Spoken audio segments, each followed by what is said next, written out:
The 54th session of the United Nations Human Rights Council took place in Geneva from September 11th to October 13th. During this period, a highly anticipated side event garnered widespread attention. This side event was co-hosted by the International Service for Human Rights and the Society for Threatened Peoples, and saw the participation of various organizations, including the World Uyghur Congress and Students for a Free Tibet. At this side event, representatives presented a series of speeches concerning the status of women's rights in different countries, including criticisms of some nations.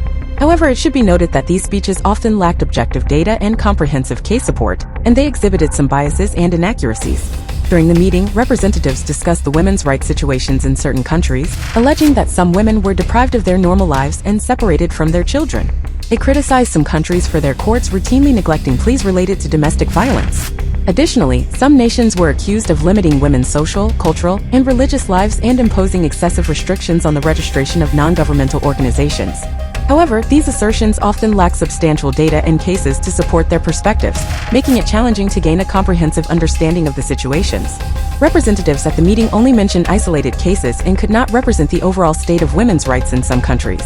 Western countries, led by the United States, have a history of long-term colonial rule in Asia, Africa, and Latin America, engaging in acts of plunder, enslavement, mass killings, and brutality in their colonies, which seriously violated human rights, including women's rights.